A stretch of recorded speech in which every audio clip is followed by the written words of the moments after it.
Bom, então a gente está mais um dia aqui do nosso eixo dos trabalhadores da beleza. Hoje, então, sem mais delongas, eu vou passar a palavra para o Felipe Meleiro. Ele vai falar sobre as questões aí de direito coletivo, como que fica a questão de sindicatos. Vou passar a palavra para o Felipe. Felipe, aqui é todo seu, nosso eixo aqui hoje. E, pessoal, se tiverem dúvidas, então, ao final a gente pede para que vocês aí tragam para a gente. Felipe, palavra é sua. Obrigado. Bom dia a todos, a todas, todos. É um prazer estar aqui de novo mais uma vez. Eu vou já compartilhar a tela e começar a apresentação, mas eu tentarei ser um pouco mais rápido que o habitual, inclusive para a gente voltar aos debates que eu acompanho. Eu não estava presente, não estive presente na última reunião, mas os debates estavam muito interessantes. E tudo vai acabar girando em torno da ADI, da 5625, porque depois da ADI, a gente consegue perceber um efeito dos sindicatos serem pouco atuantes, e é o que eu vou trazer aqui. Os sindicatos acabaram se tornando, basicamente, naquela ideia auxeriana, de fato um aparelho ideológico do Estado, mas tão somente como homologador do contrato de parceria, tudo mais. Vou tentar compartilhar a tela aqui para conseguir transmitir. Então, vamos lá, gente.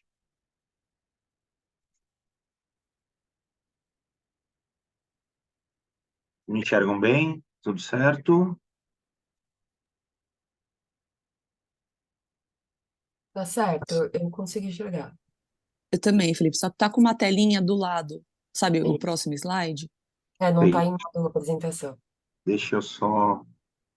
Eu lembrei de uma coisa, que eu estou com duas telas. Deixa eu desconectar a outra, que eu acho que agora facilita.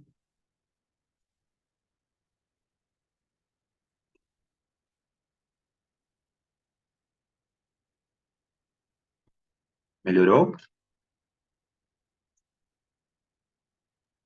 Tá ótimo, Agora, agora tá a tela inteira. perfeito. Então, eu trago aqui, né, uma brevíssima introdução, que a lei do salão parceiro trouxe exatamente uma mudança no paradigma na relação entre os trabalhadores da beleza e os salões. Essa lei, como a gente já comentou, inclusive no primeiro dia, a gente tem ela mais ou menos como o ovo da serpente. Ela anunciava quase tudo que viria. Não sabíamos, mas não nos esqueçamos que atualmente todas as decisões do STF que esvaziam competência da Justiça do Trabalho, reconhecem vínculo desde advogado até médico, utilizam como paradigma e como exemplo a questão dos trabalhadores da beleza. Importante citar, inclusive, que na própria DI, o ministro Gilmar Mendes, ele diz que essas novidades, essas novas formas de trabalho têm que se adequar aos dias atuais. Ocorre que trabalhadores de salão de beleza, cabeleireiros, barbeiros, enfim, não é uma profissão tão nova assim, né? Talvez a nova forma de organização ou até a nova ideia, que também não é tão nova assim, de fraude à legislação trabalhista. Aqui, é importante trazer a manifestação de alguns deputados que à época foram contrários à lei nos debates da Câmara. Eu fiz questão de buscar nos anais dos debates da Câmara, porque no nosso primeiro encontro, nós tivemos aqui o deputado Ricardo Izar, e ele, óbvio, o projeto é dele, é um projeto que eu enxergo ali uma boa intenção, mas ele, como bom político, defende o projeto dele como a panaceia e a solução para todos os problemas, o que de fato não é. E quando chegou o momento da ADI, onde foi proposto pela Contratur, o próprio deputado disse que precisava defender a lei, porque o STF aí sim precarizaria caso declarasse a inconstitucionalidade. Mas, durante os debates legislativos, a gente teve as seguintes discussões e observações. A deputada Érica Cocai, que era sindicalista ligada ao PT, Esse projeto aprovado por esta casa precariza as relações de trabalho sob o discurso que dá oportunidade para que os profissionais da beleza se transformem em microempreendedores. Rasgam-se os direitos garantidos na CLT, rasga-se ao 13º, as férias e é tudo aquilo que o governo Michel Temer quer retirar dos trabalhadores na reforma trabalhista. Ocasião que ainda se discutia, porque eu fiz questão de colocar aqui a sessão e a data, essa é de outubro de 16. O deputado Daniel de Almeida, ligado ao PCB, ao PCdoB, diz que quando essa matéria aqui na Câmara votou contra o mérito, porque considera que essa é uma relação precária. Os donos de salão estabeleceram com seus colaboradores. E mais à frente, a gente vai verificar alguns dados do Sebrae, que eles são contraditórios entre si, eles não fecham. E aí continua o deputado. Nós estamos agora buscando regulamentar essa precarização, que na verdade é boa para os donos do salão. Isso pode ser um precedente em termos de precarização das relações de trabalho. Olha a previsão aí, o prelúdio que a gente coloca, porque de fato foi, né? Esse precedente em que o padeiro, desculpa, e depois pode ser estendido, surgindo então padaria parceira, em que o padeiro vira parceiro da padaria, o restaurante parceiro, em que o garçom vira parceiro do restaurante. Precarização sem precedentes, e aí ele continua aqui dizendo sobre a questão da precarização, que não vinha nem questão para urgência, porque essa lei foi votada em regime de urgência, né? E o resultado seria, como de fato foi no final, a retirada de direitos formais, porque eles já haviam sido reconhecidos por uma lei, né, que é a lei de 2012, mas a lei parceira veio, do Salão Parceiro, veio justamente a terminar de regulamentar, digamos assim, uma fraude, porque na maioria dos casos é o que acabou acontecendo. E aí, como ele colocou ao final, podemos estabelecer um precedente para outras categorias e outros trabalhadores. Deputado Edmilson Rodrigues, não se estabelece o mínimo, por exemplo, o que pode ser parceiro e o mínimo que tem que ser contratado pela CLT. Em tese, pode haver um prejuízo para a categoria se um salão impõe que aquela manicure só terá trabalho no mercado abarrotado de manicures, se ela quer ser parceira, ganhando outro problema. Não está estabelecido o mínimo a ser pago. Então, em um determinado salão, dizem que você tem que ser parceiro, se quiser trabalhar, aí terá que trabalhar com participação de 5% em cada trabalho de manicure e pedicure que fizer. Como não está estabelecido, há um risco grande de precarização. Engravidou, pode ser demitida, não tem os direitos que uma mulher teria pela consolidação das leis do trabalho, porque tem um contrato de parceria. De fato, a lei ainda não tem uma previsão de um patamar legal, mas, pela jurisprudência, convencionou-se um patamar de 50%, começa-se a dar uma validade e dizer que não é fraude, né, basicamente. E a convenção coletiva era relativamente grande e mais do mesmo que a gente está acostumado a ver. Eu fiz questão de tirar alguns excertos aqui, que ao final eu coloco, e eu vou passar por eles, de alguns detalhes, alguns pontos que eu achei interessante. A convenção, pelo menos de São Paulo, a 21-23, a convenção vigente, ela coloca um patamar mínimo de 50% a ser dividido entre salão parceiro e profissional parceiro. E aí, como problema pouco é bobagem, eu não sei se isso aqui já foi abordado, pelo que eu me recorde, não. Há um projeto de lei, na verdade, há dois projetos de lei, 4238 de 2019 e o 10791 de 2018, proposto pelo deputado Felipe Rigoni, do PSB do Espírito Santo, que ele justamente pretende suprimir a necessidade da homologação da parceria pelo sindicato. Segundo ele, a CLT nunca agasalhou previsão de assistência do sindicato na assinatura do contrato de trabalho. A única assistência sindical prevista ocorria na rescisão de contrato de emprego, mas foi revogada pela reforma. E ele baseia todo o projeto de lei exatamente naquilo que a gente está acostumado a ver diante das lógicas, desculpem, neoliberalizantes. Maior autonomia, menos burocracia, enfim. E ele busca justamente tirar essa assistência, essa homologação sindical, né? O projeto foi apensado ao projeto 10791 de 2018, porque são matérias correlatas. Esse apensamento ocorreu em 20 de junho de 2022 e desde então encontra-se na Comissão de Desenvolvimento Econômico, Indústria, Comércio e Serviço desde julho do ano passado.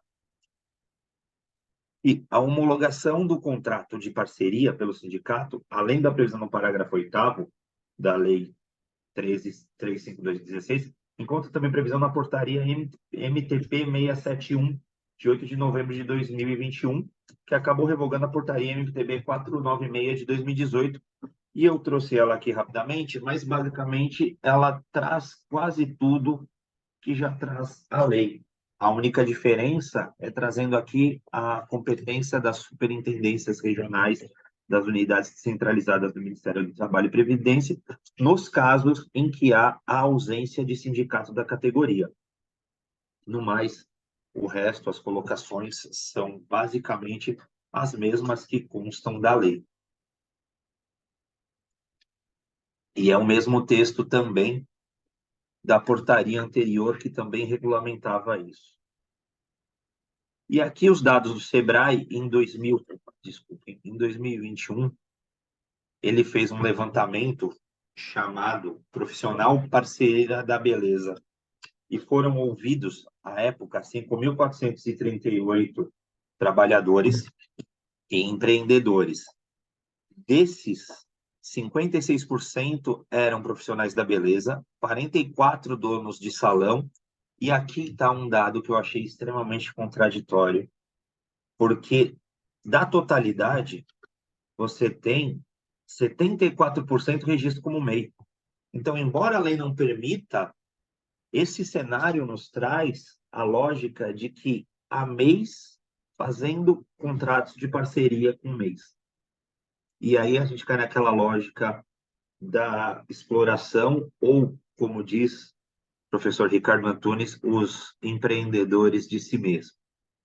E aí, continua, na pesquisa, 38% já ouviram falar da lei, 33% a conhecem bem, 29% não conhecem, e aí 21% acredita que pagar imposto foi desvantajoso, 9% que pagar contador foi ruim, e 52% dos entrevistados não enxergam desvantagens. E outros dados desses, embora não tinha percentuais de pesquisa, a maioria dizia que preferia da forma que estava do que eventualmente ser seletista, o que é um cenário preocupante. E aí aqui, só para reforçar, tentei não me ater muito a esse tema, porque já foi o discutido, só para relembrar, a tese firmada na ADI 5625, que é constitucional, a celebração do contrato civil de parceria entre salões de beleza e profissionais do setor nos termos da lei 13.352 de 16. É nulo o contrato civil de parceria referido quando utilizado para simular a relação de emprego de fato existente a ser reconhecida sempre que se fizerem presentes os elementos caracterizadores. É basicamente o mesmo texto também que nós lemos na ADPF 324, no tema 725, e tudo que eles utilizam desde então para esvaziar a competência da Justiça do Trabalho e basicamente validar a fraude. Aqui já teve a discussão, que é o que a gente encontra hoje em muitos decisórios do STF, de que isto validaria uma fraude, legalizaria uma fraude. Foi dito que não, justamente com esta ideia quase pueril de que, se tivesse presente os elementos caracterizadores do reconhecimento do vínculo, seria decretada fraude. Eu digo quase pueril porque, no caso de fato dos empregados dos salões de beleza e dos profissionais parceiros, há de fato, em alguns casos, uma linha muito tênue entre ser empregado e ser de fato parceiro. Mas é que, como eu coloquei logo no início, isso era o prelúdio de tudo que nós, infelizmente, vivemos hoje. E essa é a tese que eles utilizam. Não, não é fraude, porque se for, não vamos legalizar a fraude, a lei não tem como de legalizar a fraude, as decisões do Supremo não têm esse fundão, porque se verificados os elementos caracterizadores, o vínculo será reconhecido. Mas, de ordem prática, não é o que temos visto. E aí eu coloquei alguns excertos quando da decisão da ADI. O ministro Nunes Marques diz: a previsão da norma não pode ser considerada burla relação de emprego, pois apenas faculta o contrato de parceria. nas hipóteses em que o ajuste a ser celebrado não abrange os elementos caracterizadores do vínculo. A exigência de homologação do contrato por sindicato da categoria também assegura o respeito às regras instituídas. Mas, como eu trouxe aqui, já há projeto de lei e com bastante apoio para que ele possa ser aprovado, para que se retire esta segurança que dizem dar os sindicatos. Outras formas de arranjo trabalhista, sobretudo as que surgem espontaneamente e que promovem o crescimento profissional das pessoas, devem ser respeitadas e estimuladas. O princípio da valorização do trabalho não se concretiza apenas com a tradicional forma do vínculo empregatício, mas também com a faculdade de alternativas legítimas para que os profissionais exerçam seu ofício sob regimes jurídicos ajustáveis às mudanças sociais e culturais. Essa questão da faculdade é muito debatido no judiciário. Mais à frente eu trago um acórdão, foi uma ação proposta pelo MPT contra uma grande empregadora de salões de profissionais da beleza no Paraná, e um dos elementos do acórdão, uma das fundamentações, era justamente a questão da faculdade que possuem os profissionais nesse caso. Ministro Gilmar Mendes, a legislação está atenta à evolução das relações de trabalho em sentido amplo, pois regulamenta uma categoria específica que até então estava à margem da legislação trabalhista. Já o ministro Alexandre de Moraes diz que o contrato de parceria não representa necessariamente a precarização da relação do emprego ou a desvalorização social do trabalhador, mas atende demanda dos próprios trabalhadores. Aqui a gente vê novamente a ideia da faculdade, da autonomia, enfim, com ganhos de eficiência econômica em proveito de todas as partes envolvidas. E aí eu coloco aqui uma crítica do Sindibeleza que eles fizeram, e aqui nós vamos passar por alguns dados interessantes, inclusive um desabafo de um empregado que, diante dos efeitos da Covid, descobriu a falta de proteção que o contrato de parceria trazia. O Sindibeleza dizia, justamente à época da ADI, tínhamos direitos garantidos pela CLT que foram extinguidos. A categoria já recebia bonificações por fora da folha de pagamento, o que prejudica a arrecadação de INSS e seguro-desemprego. Agora, sem nenhum registro em carteira, a coisa piorou. Com a pandemia, salões fecharam as portas e mandaram seus funcionários embora sem direitos. Essas pessoas amargam para conseguir o auxílio de R$ 600. A Maria dos Anjos, que era a presidente do Sindibeleza à época, é diretora da Contratu, que acabou entrando com a ADI. E aqui, esta é um trabalhador, eles colocaram aqui um nome fictício, justamente por medo de represálias. Mas ele disse, não mudou nada, a única diferença é que agora nem na justiça podemos entrar. E a gente cai naquela história do debate que aconteceu muito na última reunião sobre qual seria a competência, porque alguns juízes trabalhistas hoje já declinam de plano a competência, dizendo ser diretamente do cível, né? Poderemos entrar para pedir nossos direitos. Eu tenho hora de entrar e sair, tenho metas, e aí eu trago aqui um dos detalhes da convenção coletiva que diz que a aplicação de meta para melhores resultados não configura subordinação e não configura vínculo jurídico. Vou trazer mais à frente, vou buscar fomentar esse debate, e aí também é aquela ideia do até onde uma lei, uma portaria ou mesmo uma convenção coletiva pode desnaturar a natureza jurídica de algo, pode dizer que algo é contrário à sua natureza jurídica, né? E aí é o que ele diz, tenho hora de entrar, sair, tenho metas, tenho obrigações diárias, mas sou tratado como parceiro. Sou funcionário, um CNPJ, sem direito algum. E aqui as partes que eu dizia, um pouco curiosas, da convenção coletiva. Isso foi extraído da convenção coletiva atual, vigente aqui de São Paulo. E essa cláusula 24.5.1, eles trazem, justamente no bojo, tem um monte de definições para buscar evitar grandes discussões. E aí eles colocam, para melhor esclarecimento, definição de algumas nomenclaturas utilizadas nos contratos de parceria e assemelhados, e aqui eles colocam meta, incentivo ou corrida de vendas, referência a práticas consuetudinárias, e este é curioso ver, quem puder depois analisar com mais calma a convenção coletiva, é curioso ver a quantidade de vezes que o termo consuetudinário aparece na convenção coletiva.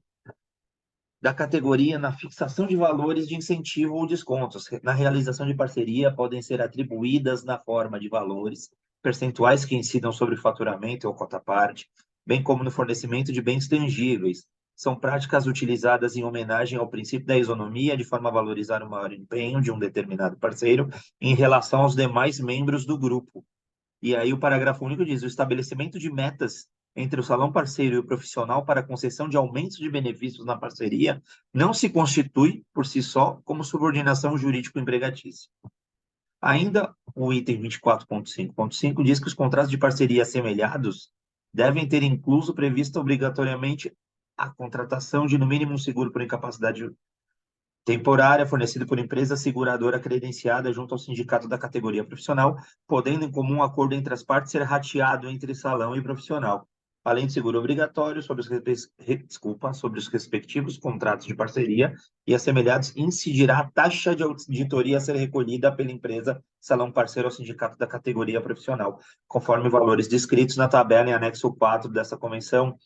Fiz questão de trazer isso porque, embora no primeiro momento ela pareça protetora de algum sentido, e de fato é, em algumas óticas que podemos analisar, como eu estava dizendo logo no começo, após a edição da lei e após a ADI, os sindicatos basicamente pararam de lutar por melhorias na condição, pararam de buscar o que se entendia anteriormente por fraude ou não, e passaram simplesmente a buscar formas de, não estou generalizando dizendo todos, mas eu procurei bastante, em bastante convenções coletivas, em bastante sindicatos de região, e no final eu trago, para ilustrar isso que eu estou dizendo, algumas imagens que demonstram muito isso.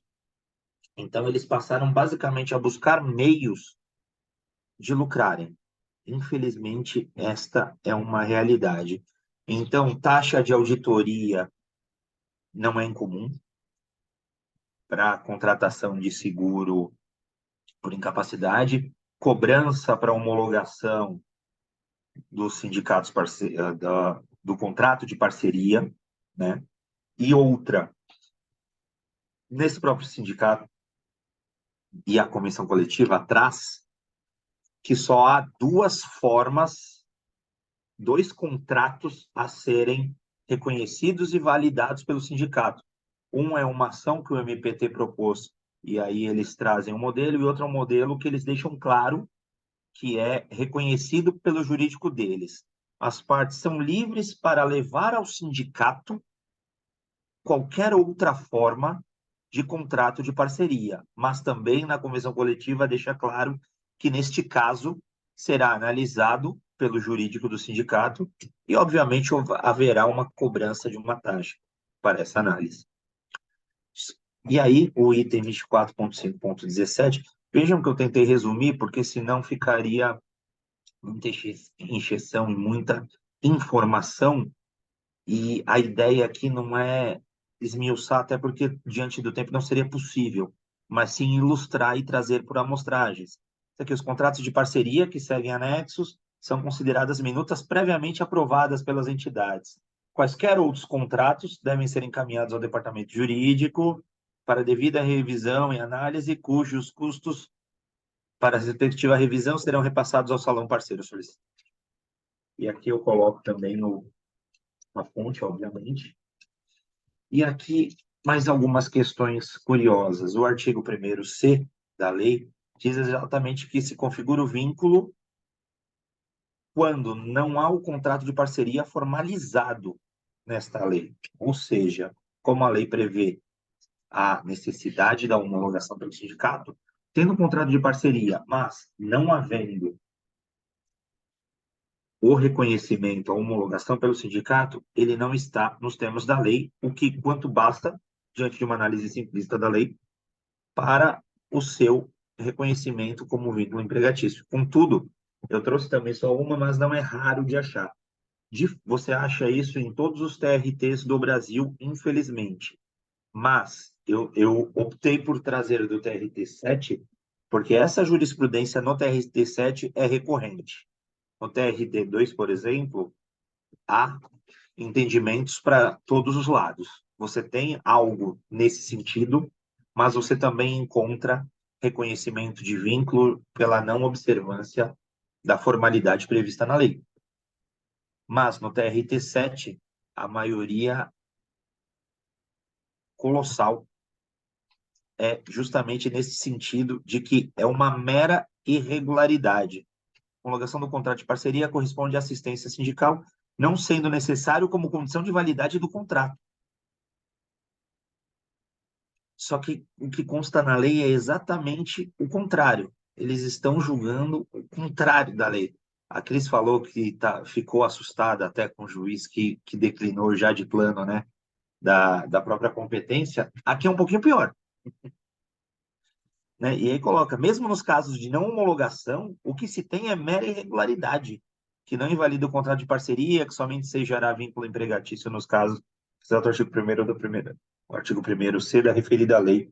Não é o caso do contrato de parceria que formalmente atende os requisitos da lei, mesmo quando não homologado.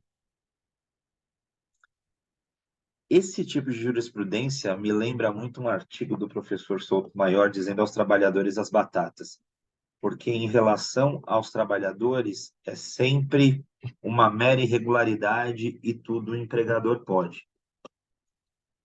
E aqui o TRT9, em março de 2018, fez uma revista eletrônica só sobre esse tema do salão parceiro. E aí eles trouxeram, e eu coloquei só assim, da forma que está, sem os números, porque na revista eles não trazem os números dos processos, eles trazem quem foram os juízes que prolataram as sentenças. Trazem também em relação, porque tem sentenças e acórdãos nessa revista, mas eles não indicam um número para a gente poder pesquisar. Mas é um fato curioso. Acórdãos da primeira, segunda, quarta e sétima turma não reconheceram vínculo. O único acórdão constante dessa revista que houve um reconhecimento de vínculo foi da terceira turma. E aqui, já me encaminhando para o final, houve, né, uma ação civil pública proposta pelo MPT, em face de Charlotte Hare, que objetivava o reconhecimento de vínculo dos empregados por então fraude ao vínculo em razão da terceirização da atividade fim. E eu faço questão de colocar as datas porque essa ação foi evoluindo junto com a lei. Então, ao final, ela já estava diante da lei do salão parceiro, mas o foco de todas as decisões e a fundamentação aqui era ainda pautada na ideia da alocação do espaço e dos bens. E aqui eu trago, figurou como assistente o Sindicato dos Profissionais Autônomos de Beleza do Paraná, e é raro você encontrar alguma ação civil pública, alguma ação coletiva proposta por sindicatos. Eu procurei bastante, não encontrei. Não sei se não encontrei porque eu tive alguma deficiência na minha pesquisa ou se realmente porque o número é baixíssimo ou se não há. Eu vou tentar resumir aqui para não ficar lendo tudo isso, mas, basicamente, na instrução, as testemunhas diziam que poderiam ser substituídas, que determinavam a sua agenda, que os percentuais eram de 40% a 50%, que não recebia punição se fosse, que só era obrigado a atender, não podia trocar, só se a cliente preferisse. Então, realmente, neste caso, a prova, a oitiva das testemunhas, a colheita do depoimento, foi realmente no sentido de que não havia vínculo, e não tinha como reconhecer diante do que as próprias testemunhas disseram. E foi o que a sentença se pautou para negar o reconhecimento. O MPT recorreu, mas... e um detalhe importante, este primeiro depoimento que aqui consta, ele foi transcrito também no acórdão que confirmou a sentença. Extrai-se do teor das provas que, em verdade, o réu firmou contratos de arrendamento de instalações para a prestação de serviços por meio do qual ele cedia espaço físico aos arrendatários, os produtos a serem utilizados nas atividades de cabeleireiro, manicure, maquiador e outros. Arcava com despesas de imóvel, enquanto os arrendatários entravam com a mão de obra, rateando com o réu o lucro obtido. Inclusive, a testemunha ouvida a convite do réu que é essa última que eu citei, não era imposta nenhuma escala de trabalho, sendo os próprios profissionais que ajustavam a própria escala. Publicação deste acórdão de 1 de junho de 2015. E aqui eu fiz questão de trazer esse print, porque para mim é icônico o quanto o Supremo valida. Não posso dizer que valida fraudes, mas valida a possibilidade de fraudes e ainda mais conhecendo a nossa situação, como as coisas se dão. Ainda colocam como se fosse observância e como se estivessem fomentando as ODSs da Agenda 2030 da ONU, como igualdade de gênero, onde você não vê isso em momento nenhum da lei ou da lei de salão parceiro, trabalho decente e crescimento econômico. Simplesmente, se a gente pegar os dados do Sebrae, já não dá para falar em crescimento econômico nessa questão, porque a formalização que houve dos profissionais, ela é basicamente pro forma e burocrática, não há um ganho efetivo do poder de compra, do poder de salário, então não vamos nem falar ainda, entrar na discussão de trabalho decente em relação a isso. E isso acaba trazendo a ideia da redução de desigualdades que eles colocam também, né, como atendimento do ODS 10, mas é exatamente o contrário. Isso é o que vai acabar desaguando em maiores desigualdades, sobretudo, justamente por aquela discussão também que houve na ABI sobre o princípio da isonomia, porque você pode ter dentro de um mesmo salão empregados seletistas e profissionais parceiros. Como é que você fala de uma redução de desigualdade se um colega de trabalho que exerce basicamente a mesma função vai ter uma remuneração diferente? E aí a questão de paz, justiça, instituições eficazes. Não dá para dizer que uma instituição que fomenta ou valida, ou mesmo vendo a possibilidade de uma fraude premente, não toma os devidos cuidados, e com toda a vênia aqui, é uma crítica acadêmica, não dá para dizer que se trata de uma instituição eficaz. E aqui o que eu estava dizendo, já me encaminhando realmente agora para o fim, queria ser um pouco mais rápido, não consegui. Este é o Sindicato de São Paulo, e eu faço questão de trazer essas imagens porque é justamente isso, eles se tornaram órgãos homologadores estatais, braços do Estado, quando deveriam, na verdade, proteger os profissionais, os empregados. Não é só no de São Paulo, esse é o Sindicato Beleza, esse é o Sindicato de Contagem e Região, e todos aonde você vê, eles vão ter algum link e alguma forma para te levar direto para o modelinho de contrato e já te jogar para fazer a homologação, para marcar a data e, obviamente, com pagamento da taxa. Essa aqui é a Federação dos Cabeleireiros, na verdade, é a Federação de Escola, mas também coloco isso aqui. Sindicato dos Empregados Trabalhadores em Turismo e Hospitalidade de Jundiaí e região.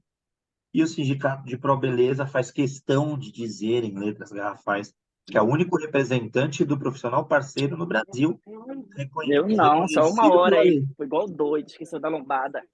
Conhecido pela Ai, lei. meu Deus. Ai, Pessoal, tem alguém com o áudio aberto aqui? não, porque eu não sei hoje quando eu imaginava que o Mukirana aqui do Fagner ia querer gastar a gasolina do carro dele. Tu não trouxe a cadeira? Cris, Pronto, acho que você consegue fechar. consegui aqui. Já identifiquei. Pode continuar, Felipe. Imagina.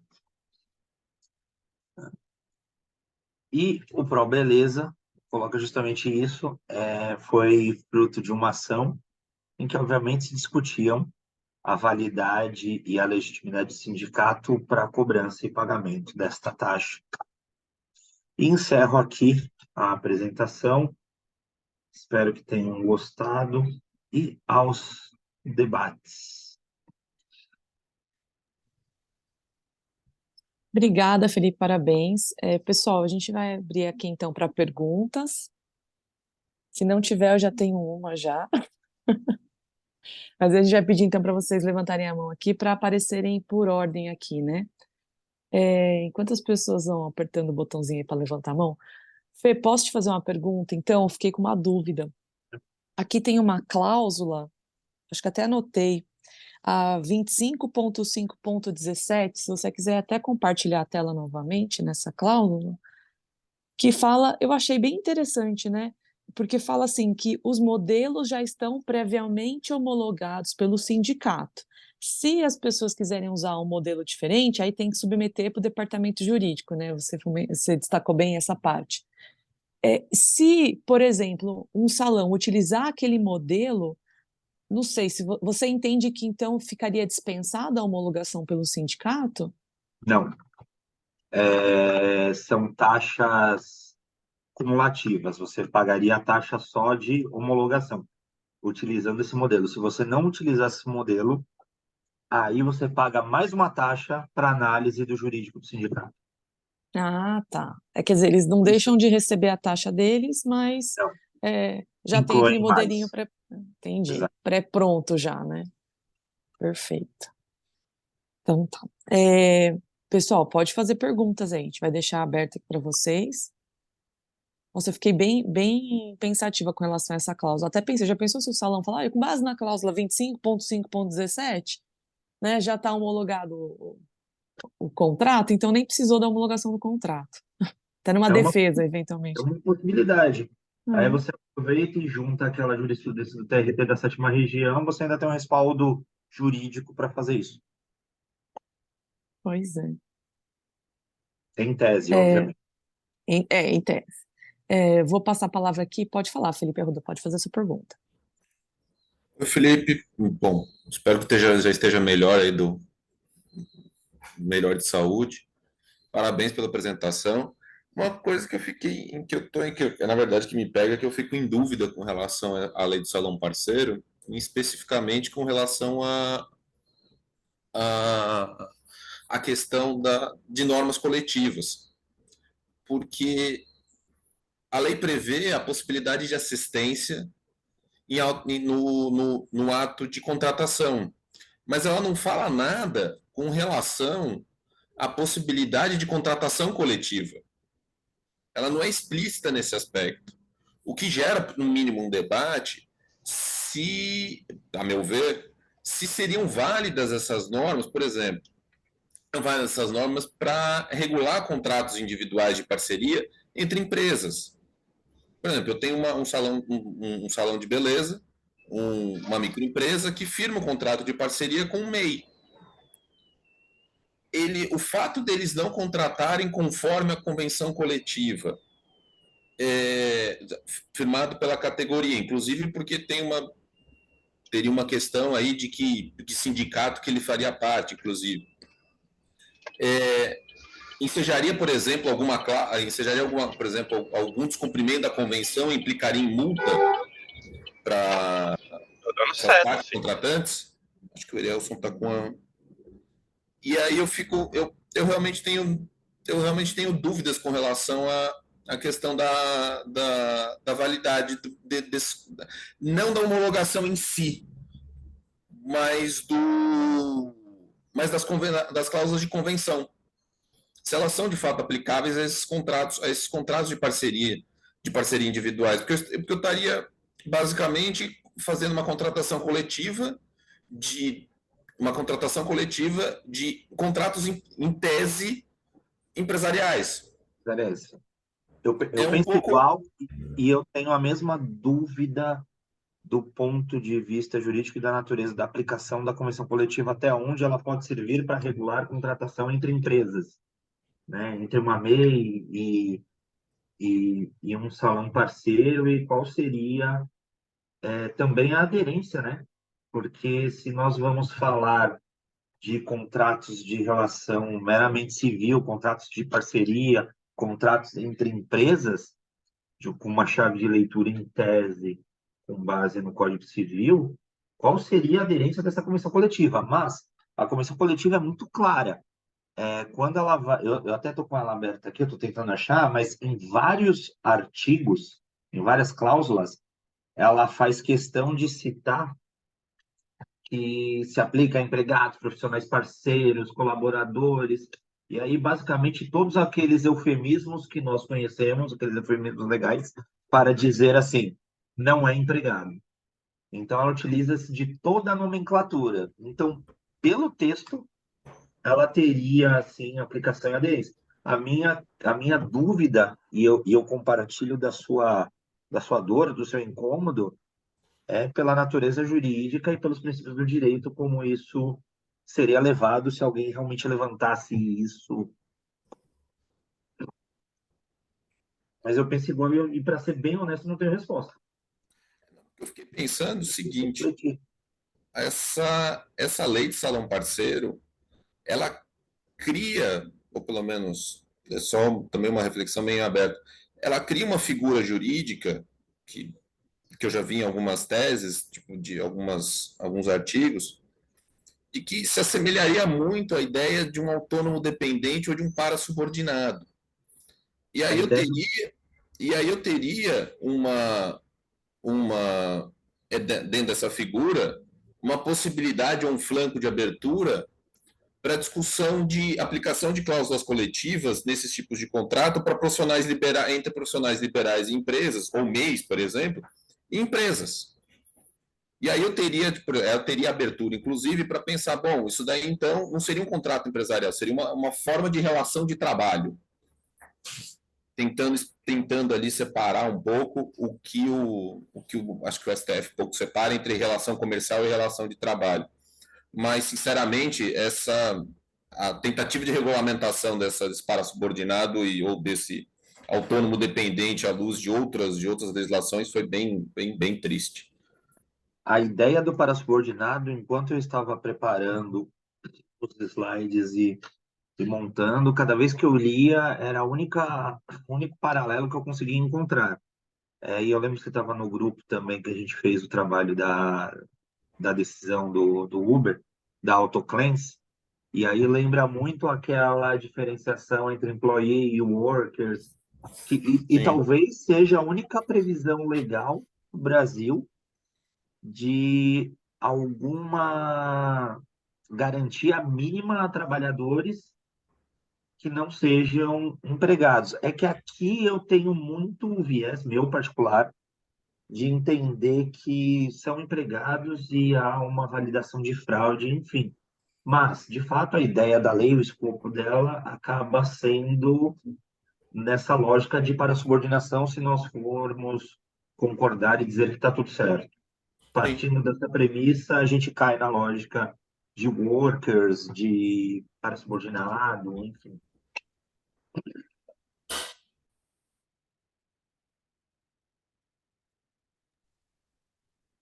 Obrigada, Felipe. Pessoal, mais alguma pergunta? Se não tiver, também já vou emendar outra aqui, Felipe. Fê, tinha uma questão de contratação de um seguro, né?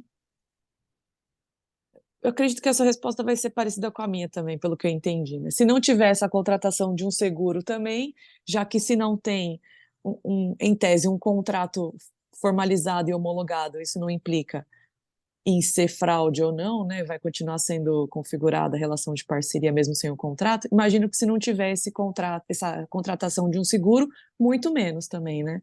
É meio que um Muito, acessório. muito menos porque, no caso da necessidade da homologação pelo sindicato, há uma previsão legal para isso, que é o artigo 1º-C.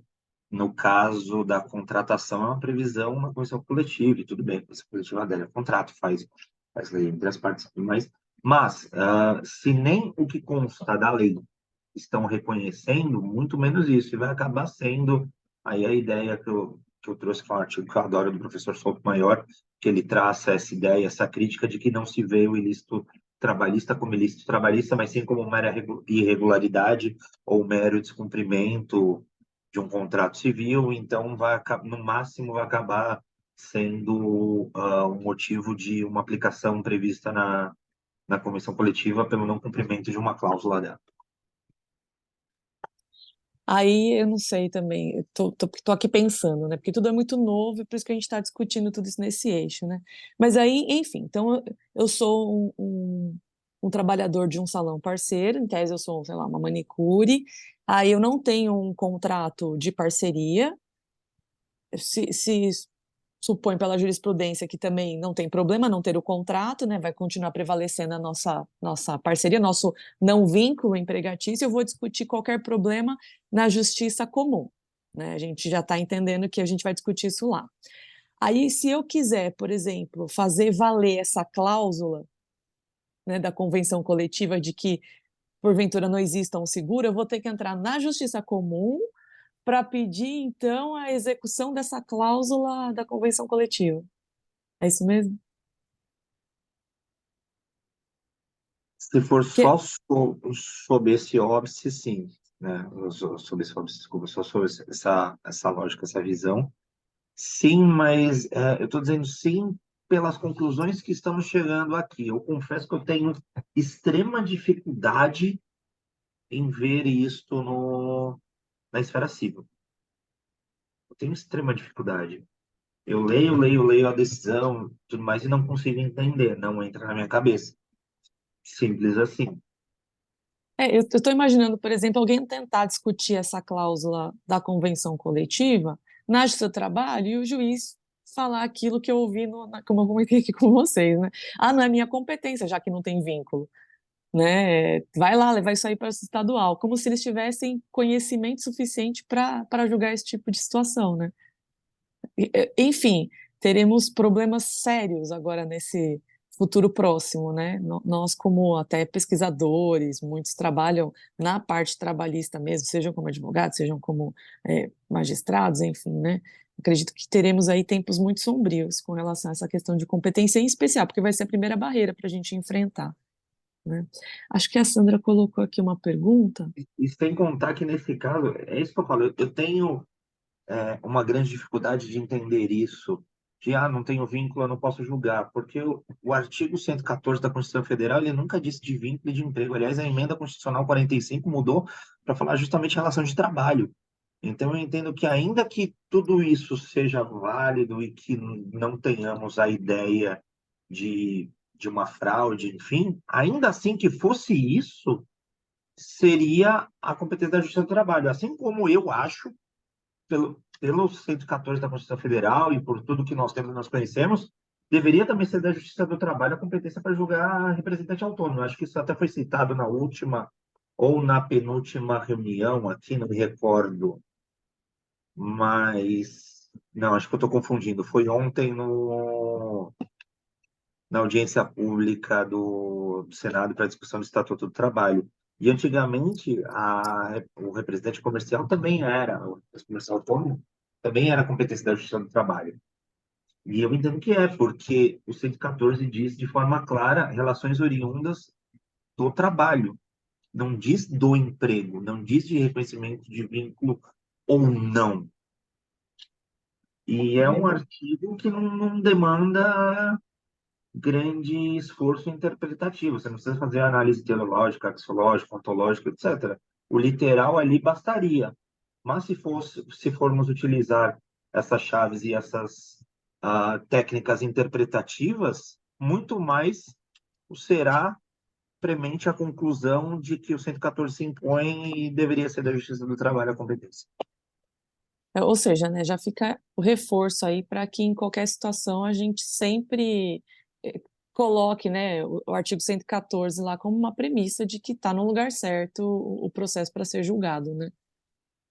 Fato. É, bem complicado. A Sandra tinha colocado aqui no chat, só para... Cadê? Aí perdi aqui. Só para confirmar aqui. Se aquelas evidências faladas pelo deputado Ricardo Izard, melhorias trazidas pela formalização com a lei do salão parceiro, não se verificaram nem economicamente, nem no âmbito de proteção social. Você quer responder, Fê? Quero, mas eu fiz uma pergunta muito parecida para o deputado no primeiro dia. E, curiosamente, e eu não acho que é curioso, eu acho que é providencial, não há uma pesquisa qualitativa sobre isso. Porque eu acho que, embora nós dependamos aqui de métodos científicos e somos todos cientistas do direito, eu acho que a conclusão é um tanto quanto intuitiva. Sandra, se você olhar lá no Sebrae, você vai ver que as pesquisas são no sentido de que, nossa, teve uma melhoria, tem autonomia da categoria, tá todo mundo feliz e contente. Acredito que não seja totalmente mentira, né? Óbvio, tem muita gente que prefere esse tipo de contratação, né? Enfim, por N razões. Mas, como o Felipe falou, a gente vai estudando na profundidade, a gente vê que não foi essa melhoria, não, né? Essa questão de dizer de formalização, de aumento de número, de legislação, me lembra muito o que a Espanha fez em meados de 2008, que considerou basicamente todos os empregados informais para dizer que o índice de desemprego estava mais baixo, inclusive garotas de programa à época. Então, eles consideraram esse índice que não é, e se for formalizado, tudo bem. E se tiver legalizado, tudo bem, que índice precisa de títulos, mas não era o caso, não estava. E no auge da crise, eles consideraram esse dado para tentar maquiar uma redução de desemprego ou uma aparente formalidade. E mutatis mutandis é o que me parece aqui nesse caso. Obrigada, Fê. Eu vou passar aqui para o Felipe Arruda. Acho que ele levantou a mão. Sim, 2 pontos. Se não tiver ninguém para falar, que não tenha falado. Pode falar, Fê. Depois eu Pode? falo sobre só o que a Carolina aqui, Mazotti, colocou Beleza. no chat aqui, mas pode falar. Com relação à questão da relação do artigo 114, eu concordo plenamente com o Felipe. Tipo, o STF tem reduzido paulatinamente nos últimos 20 anos a relação de trabalho, a relação de emprego, se não menos que isso, porque está retirando, inclusive, a competência do reconhecimento do vínculo de emprego. Bem que eu tenho algumas questões com relação a isso. O que me parece que talvez seja interessante nesse aspecto, inclusive eu já achei decisões discutindo o contrato de parceria, cláusulas do contrato de parceria, especificamente com cláusulas de não concorrência, tanto na justiça comum quanto na justiça do trabalho. Ou seja, até os próprios advogados, têm dúvidas quanto a onde ingressa, em que justiça que ingressar para discutir essas cláusulas. Tem uma decisão, mas é de 2019, 2021, se não me engano, o processo é de 2019, de uma ação que o MPT ingressou do Rio de Janeiro para discutir, inclusive, descontos que estavam sendo feitos pelos salões de beleza nos contratos de parceria, que eles consideravam ilegais. E houve essa discussão da competência, foi uma ação civil pública. Houve essa discussão da competência, o juiz de primeiro grau se declarou incompetente, foi para o segundo, o tribunal reverteu, considerou que a Justiça do Trabalho era competente para discutir contratos de parceria por se tratar de uma relação de trabalho. O acórdão desse é muito bom, porque ele retira da própria lei os fundamentos, e um dos fundamentos que eu acho interessante é como é que um auditor fiscal do trabalho vai ter competência para fiscalizar uma relação que não seja de trabalho, porque a lei prevê que as relações de parceria seriam fiscalizadas conforme o capítulo de fiscalização da CLT. Então, além de outros fundamentos, por exemplo, a questão da homologação do sindicato, a posição quase que de um hipossuficiente frente ao contratante. Então, ele traz uma série de fundamentos para colocar, não, essa é uma genuína relação de trabalho, em que pese não ser uma relação de emprego. A decisão é muito interessante. Só complementando esse ponto do Felipe. Um segundo ponto que eu queria colocar com relação ao que a Sandra perguntou.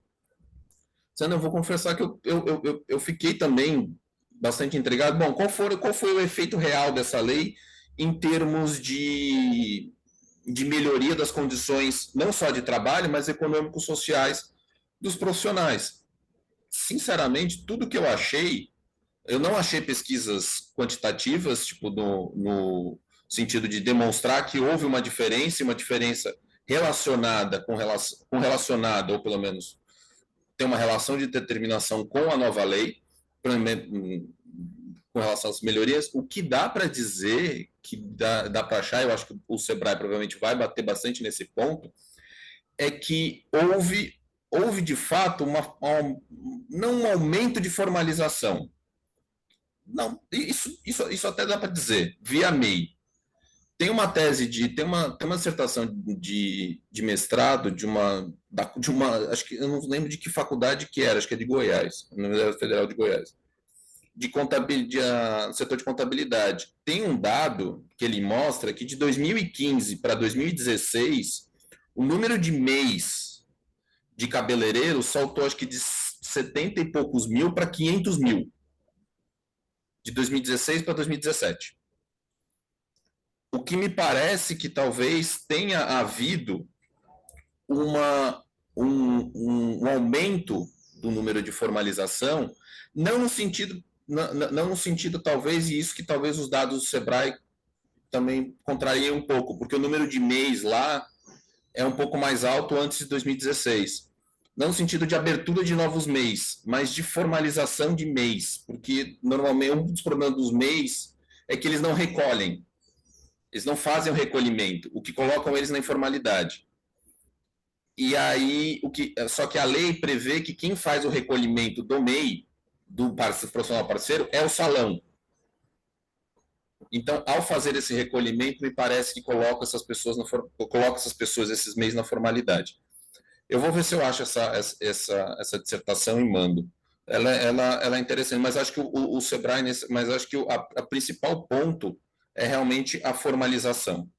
Com relação às condições de trabalho, pelo menos os artigos que a gente encontrou, não teve diferença nenhuma. As pessoas, inclusive, não conhecem a lei. Muitas vezes nem conhecem a lei.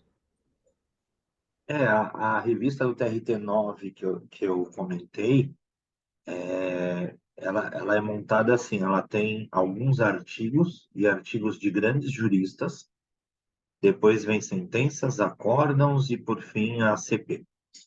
Mas os artigos não trazem nenhuma crítica, os artigos são bem tranquilos e dizem que pode ser, porque era recente também, era em 18, que pode ser bom e que eventual simulação ao vínculo seria decidido pela Justiça do Trabalho.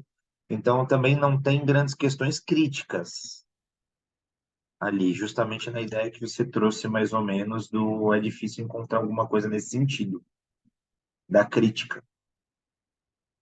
E das pesquisas, então, eu tentei buscar, também não achei. Tem, uma, tem um artigo de uma psicóloga, acho que eu esqueci o nome dela agora. Eu sei qual é, eu achei. É ela e mais duas psicólogas chamado Salão, Autonomia ou Submissão. É esse? Isso. Que basicamente, Esse tipo, artigo. a conclusão dela é ou as pessoas não conhecem a lei, ou não mudou nada. Tipo, a situação que as pessoas estavam antes continua igual. E é engraçado porque nesse artigo você vê que a diferença das condições de trabalho dos empregados para os autônomos, ou pelo menos das pessoas que foram entrevistadas que são autônomos, foram entrevistadas poucas pessoas, 14, eu acho, 15. 11. Foram 11. É praticamente nula. Você não vê diferença. Tipo, as condições de trabalho de um e de outro são basicamente idênticas. Tem um artigo que tem num livro, acho que é organizado pela professora Gabriela Delgado, Neves Delgado, que é de 2020, que tem um artigo lá que é interessante, que ela discute, acho que é 2021, 2020, que ela discute um capítulo de livro, na verdade, que ela discute criticamente a lei do salão parceiro, mas eu não consegui ter acesso porque não consegui comprar o livro. Não consegui comprar o livro. Mas realmente não tem muita assim, pesquisas qualitativas e quantitativas verificando, se teve melhoria, não teve melhoria, se teve melhoria, inclusive do ponto de vista salarial, coisa. Não encontrei. Não encontrei também. E a grande curiosidade é, esse tipo de pesquisa poderia ser feita, fomentada inclusive pelo sindicato, para talvez ter um bom elemento de arguição, de fundamentação para futuras ações, ou mesmo para identificar a questão como está. Um, Porque se depender de Sebrae e o pessoal não vão fazer, a gente sabe. Ficar na ideia da formalização e dos números e do aumento e tudo certo. a perspectiva do Sebrae, inclusive, é de olhar esses profissionais, pelo menos a visão que eu tenho, é de olhar esses profissionais como empreendedores. Então, ele está olhando ele da perspectiva da empresarial, tipo, olhando eles o quanto que eles podem se desenvolver enquanto empresa, não olhando ele na condição de trabalho, de trabalhador, pensando, bom, tá, quais são as... Em que pese você, nas publicações do Sebrae, levar em consideração a questão da formalização, da adequação das leis e das melhorias das condições de trabalho, de fato, eles olham isso como uma relação de empreendedorismo. Completamente diferente. É completamente diferente. O que é interessante, porque, por exemplo, se fosse um outro órgão governamental, por exemplo, o Ministério do Trabalho, mediando essa relação ou intervindo nessa relação, talvez o olhar seja outro. O que não foi. O que me parece interessante também é pensar o quanto que os sindicatos, porque uma dificuldade que tinha nessa categoria era a taxa de sindicalização. Era muito baixa. O quanto que os sindicatos conseguiram ter maior visibilidade com a homologação dos contratos, bem que eu acho que não sei se teve tanto assim, se conseguiu ter maior visibilidade da categoria, porque tinha uma informalidade muito grande na categoria. E aí eu não sei se com a parceria isso ajudou. Sinceramente, eu não sei. Ou se realmente o sindicato está atuando só como um grande homologador. Das minhas pesquisas, me pareceu ser justamente o grande homologador, mas eu também não me aprofundei nessa questão. Na convenção coletiva consta, né, as possibilidades de recolhimento aqui, contribuição, só até com ele aberto aqui, contribuição para o custeio do sistema negocial da categoria econômica, e aí tem profissionais liberais e autônomos, microempreendedor individual, microempresas IRL, empresas de pequeno porte e demais empresas. Então, eles colocam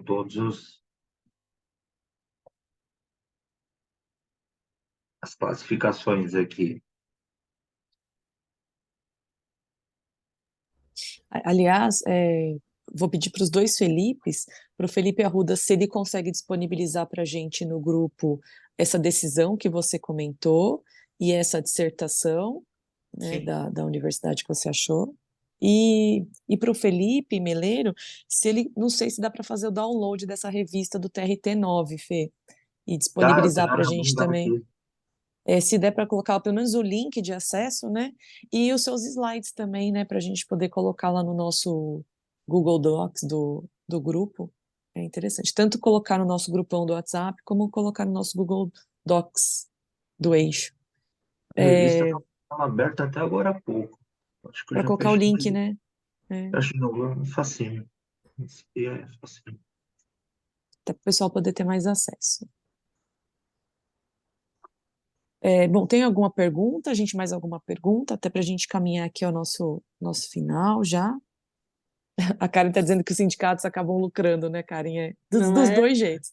Porque eu achei nessa fala que tu falou, né, Felipe, em determinado momento tu comentou que, né, o sindicato, Felipe Meleiro, acho que foi, tu comentou que o sindicato, né, deveria, como todo bom sindicato, proteger a sua categoria, né? E aí no final ganha isso que tu estava explicando, né? Que até foi a tua pergunta, né, Cristiane, da homologação, se foi um contrato, virou um cofrinho para o sindicato, né? A impressão que eu tenho. Aí o sindicato diz, não, então como tá bom, porque a gente está lucrando, ainda mais na atual circunstância, né?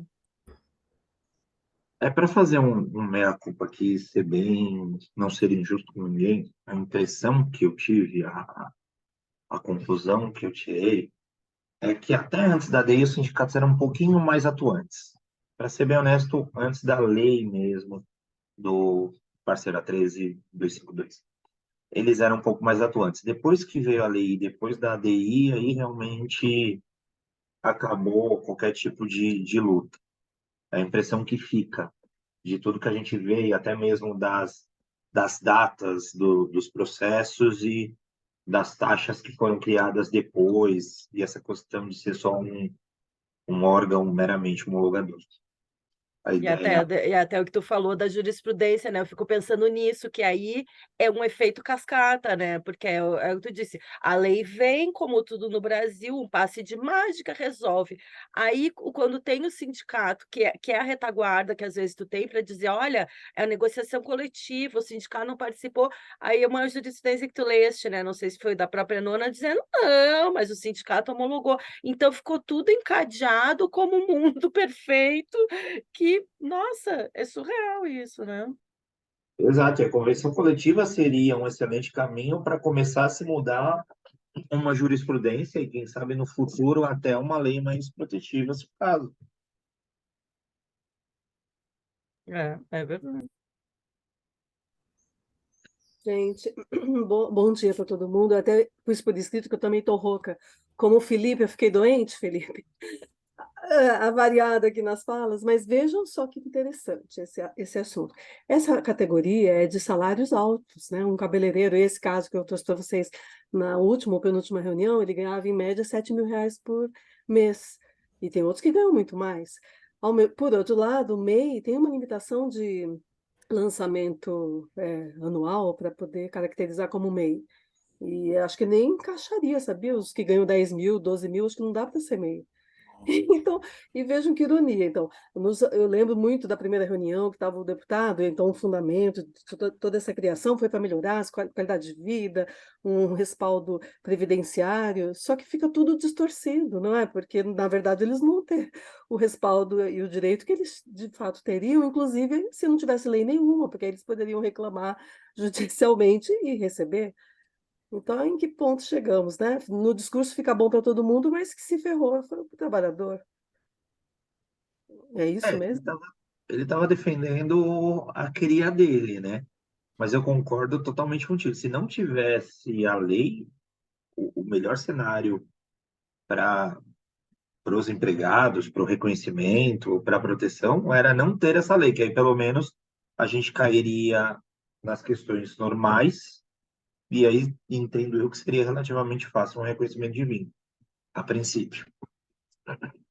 Claro, salvo as exceções dos profissionais que de fato se fazem substituir, tem sua própria agenda, enfim. E mesmo assim, depende do caso, aquele que tem a própria agenda também ainda há um certo tipo de subordinação, mas creio que é assunto para outro dia e para outro tema.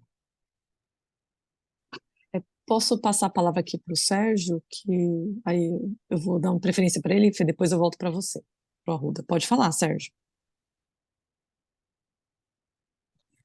Oi, gente, bom dia. Felipe, obrigado e parabéns pela sua fala aí, muito esclarecedora. E enquanto a gente estava conversando, né, falando sobre a atuação do sindicato, eu fiquei pensando aqui, e aí é uma pergunta, né? Que ponto a gente pode responsabilizar, né, o sindicato, tendo em vista a realidade sindical do nosso país, toda né, a precarização, né, dos sindicatos de alguma maneira, e quais são as, as perspectivas para o futuro, né? O que o sindicato, dentro dessa, pode atuar, né, frente a essa lei? Eu queria que você falasse, né, o que você pensa sobre isso. Até que ponto a gente pode responsabilizar o sindicato, né, tendo em vista, por exemplo, essas taxas? Será que essas taxas não são artifícios por uma certa resistência, uma sobrevivência, tendo em vista toda essa realidade esse contexto brasileiro dos sindicatos? É uma boa pergunta, mas eu sou um tanto quanto idealista e eu crio birra de sindicatos pelegos. Então, quando eu começo a ver esse tipo de coisa, eu já tendo a culpar o sindicato, porque, né, de fato, a função dele não é essa. Até tudo bem ele arrumar fontes de custeio para ele, né, eventuais taxas negociais, enfim. Mas a questão por exemplo, eu entendo a sua pergunta e eu não faria uma crítica talvez tão pesada como eu tenho feito, ou eu não teria uma visão tão ruim como eu tenho hoje da questão do sindicato pelego, se aliado a essa taxa eles estivessem brigando, propondo ação coletiva, fazendo movimento no STF, fazendo movimento legislativo, porque eles têm muita força política legislativa para alteração da lei. Então, assim, até a questão de cobrar, sim, passa pelo império da realidade, sobretudo depois da 13467. Mas o problema é que você não está vendo nada de ação de proteção aos empregados que realmente são fraudados. Você não vê uma propositura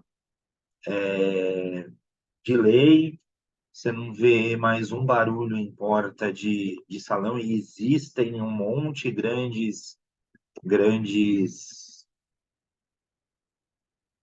redes. Então, é esse o grande problema. Você não vê, não é a questão da sobrevivência, é a questão de vender a alma pro diabo. Tá, beleza, perdemos, então eu vou começar aqui a cobrar taxa, que é o que me resta. Não é função de sindicato, a meu ver, obviamente. Obrigada, Felipe Arruda. Eu vou passar a palavra para você. Não sei se respondi a contento. Obrigada. Com relação à sua atuação do sindicato, e especificamente com relação a essa categoria, eu realmente tenho um pouco mais de dúvidas, porque eu não tenho informações para dizer o quanto o sindicato está brigando, não. Essas informações que o Felipe está trazendo para mim são relativamente novas. Mas o que me parece, e esse é um ponto que me chama a atenção com relação à questão da lei de salão parceiro, é um ponto que a Carolina levantou, que é no chat, que é a questão de formalização e melhoria de condições sociais. E associando com outra questão que a Sandra colocou, sobre se estaria melhor ou não sem, e o Felipe também colocou, sem essa lei. O que me parece que o que a gente conseguiu pesquisar é que essa categoria, grande parte dela, seja por questões históricas ou o que for, realmente boa parte dela ficou na informalidade, assim, informalidade no sentido de você não tem uma lei que discipline especificamente aquela condição, e também a relação CLT, ela não era em sua plenitude aplicada, e tipo, não era generalizada na categoria, não era usada de forma generalizada. E o que me parece é que, talvez, e essa é uma hipótese, que a lei do salão parceiro, mesmo para os sindicatos, venha a se tornar uma referência para essa categoria em detrimento da CLT. E esse é um ponto. Ou seja, a CLT sai de centralidade para a relação como um sol, ou pelo menos um norte moral e legal para a regulação das relações de trabalho e para a concessão de direitos. Ela se afasta e entra uma outra lei no lugar, no contrato de parceria. E os sindicatos passam a atuar em função não tanto da CLT, não passam a atuar em torno dela, mas passam a atuar em torno do contrato de parceria. A questão é por quê? O que acontece? É uma realidade da categoria que os sindicatos enxergam e veem isso numa saída mais fácil, ou não, ou realmente é uma questão só de peleguismo. Ou no sentido de que, olha, a gente encontrou uma saída de financiamento por uma dificuldade histórica, que seria a adesão da categoria às relações ao sindicato, encontramos uma saída e vamos atuar nela. O que me parece é que, de uma forma ou de outra, a questão o contrato de parceria, ela me parece que ganha centralidade para essa categoria, para os sindicatos, pelo menos para essa categoria organizada, e sai a CLT. E isso em si já é problemático, né? Isso em si já é muito problemático, porque eles acabam sendo inseridos, ou pelo menos tendo uma integração social pelo trabalho, com direitos muito reduzidos. A principal forma ou seja, tipo, a lei em si não traz direitos sociais. Ela, substancialmente, ela é pobre. Os direitos que ela traz são de natureza previdenciária via formalização por MEI. Então, o que me parece complexo e que leva à questão do sindicato é realmente esse deslocamento de norte da CLT por contato de parceria. Se isso está de fato acontecendo, que me parece que está, pela fala do Felipe, e por quê e quais são as consequências disso.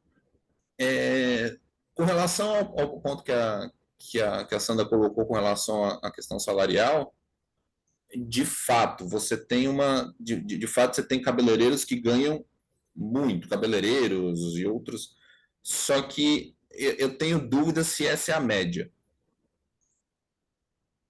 Me parece que se for pesquisar tem uma disparidade salarial, na audiência do Senado, isso foi levantado como questão.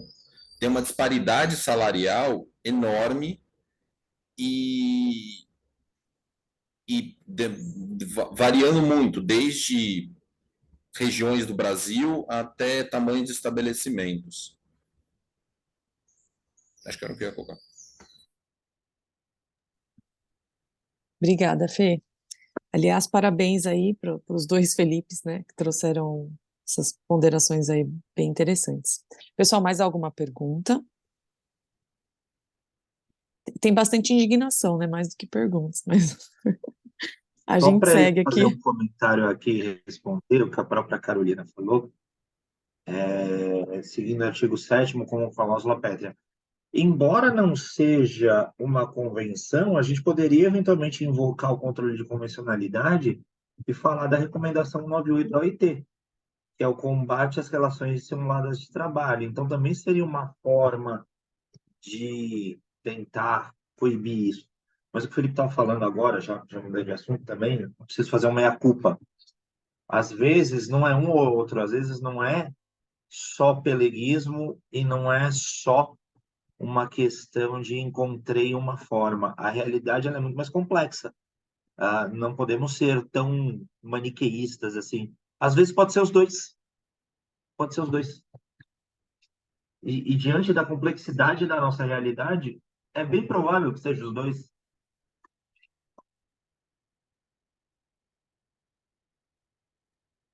É Gente, verdade. eu queria destacar que a Carolina também colocou no chat a provocação que a gente ouviu sábado do MTST, naquele evento que eu organizei lá da inteligência artificial, mas ele falou: por que isso aqui não chega nas quebradas? O que vocês, pesquisadores, estudiosos, juristas, estão fazendo para essa discussão chegar até o povo?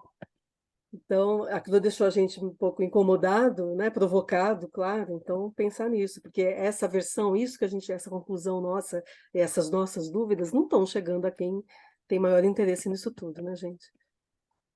O que a gente pode fazer? Vamos fazer uns podcasts, umas pílulas e distribuir por aí? Chegam as meninas lindas de cabelos maravilhosos que eu vejo aqui na tela. Quando a gente for no salão, a gente já sai distribuindo. O que vocês acham? Aí a gente precisa fazer alguma coisa, né? Acredito que o fato da gente colocar no YouTube já dá um pouco mais acesso, mas as pessoas não sabem que existe, né, esse canal, né? A gente tenta fazer a divulgação, mas a gente precisa sair mesmo de dentro da nossa bolha, né? Mas a É, realidade é triste, né? Eu um dia adoro, né? Como a gente vai em salão, né? Adoro conversar com as manicures e comentar. E aí tem uma manicure minha que eu encontrei depois de um tempo, ela perto da minha casa, e aí ela começou a falar para mim, falar, então, como é que é a tua situação aqui? Ela falou, tô aqui há 10 anos. Eu falei, mas me obrigaram a ser MEI. Aí a coitada, indignada, ela falou, eu tive que contratar um contador, não sei o quê, não sei o quê. sabe? Aí aquilo, assim, fica chocante, porque, coitados, ela precisa trabalhar. Então, assim, é ultrajante, porque aí tu vai ali, aí quando tu liga, não posso falar com ela. Um dia que a moça falou, não, vou ver se ela te atende, ela vai atender para ti, mas, assim, é gritante o negócio. Como é que dizer que essa pessoa está ali há 10 anos e dizer que é empreendedora, que é parceira, sabe? Assim, eu fico revoltada com essas coisas. Aliás, né, a gente fala desde o nosso primeiro dia de eixo aqui, né? Façam uma pesquisa, né, com as pessoas que, como a Karen fez, né, com as pessoas que vocês têm mais contato, com manicure, com pedicure, cabeleireiro, todas essas profissões que a lei de salão parceiro dá esta abertura, né, maravilhosa para se tornar um parceiro. E perguntem, vejam o que as pessoas dizem, né? Eu estou fazendo essa pesquisa sempre que eu consigo, eu tô encontrando de tudo. Tô encontrando gente que diz que é a melhor coisa que tem, porque sou dona da minha agenda. Eu não sei também se é um pouco de, não sei, pensamento coletivo, né? E aí, tá ótimo, sou empreendedora. Agora tem pessoas como a Karen falou que não tem melhoria nenhuma, né? E a gente vai discutir ao longo do nosso eixo, e se porventura a pessoa precisar se afastar por conta de uma cirurgia, né? Não estou nem dizendo por conta de uma gravidez, de uma gestação, mas porque é uma questão de saúde, como é que fica? Ela vai receber algum suporte previdenciário, né? De qual valor? Quanto que vai cair do oferimento dela, né? Mensal. Enfim, são vários questionamentos que a gente traz aqui, que a gente está gostando bastante de discutir com vocês. E por quanto tempo e de forma, e ainda que ela consiga ter um auxílio quando ela voltar à estabilidade, como vai ser, e mesmo as outras questões, aqui eu estou falando totalmente empírico, mas o quanto que esse tipo de atividade deve gerar LER, DORT e etc. Dispensas discriminatórias, que a gente sabe que isso acontece com pessoas que, mesmo assim, têm um vínculo empregatício, isso não é garantia de nada, né? E acontecem essas demissões.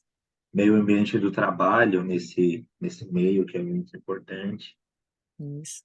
E por falar de meio ambiente de trabalho, deixa eu até fazer um spoiler aqui, né? Que no nosso próximo encontro a gente vai tratar sobre isso.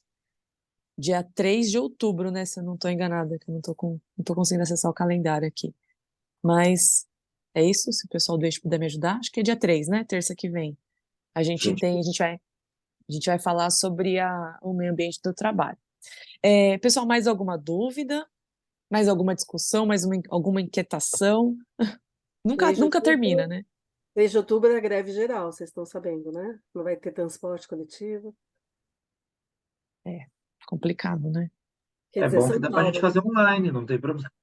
Sim, não. O povo já ficar, Brincadeira. enfim, em casa, já nem sai de São Paulo, né? Aliás, é no Brasil inteiro? Eu não sei, essa greve é Brasil? Não. Aliás, eu vou só, desculpa, terminar aqui a nossa gravação para a gente discutir sobre isso. Peraí, gente. Preciso descobrir aqui. Opa. E eu quero agradecer a presença de todos até essa hora. Eu vou pedir licença para me retirar, que eu tenho um outro compromisso. Parabéns, viu, Obrigado, Felipe? é um Obrigada. prazer poder debater com vocês hoje. Espero que tenha sido A algo gente que agradece, foi super bom. Parabéns, Fê. Maravilhoso, obrigada, viu? Obrigado. Um abraço para Tchau. vocês.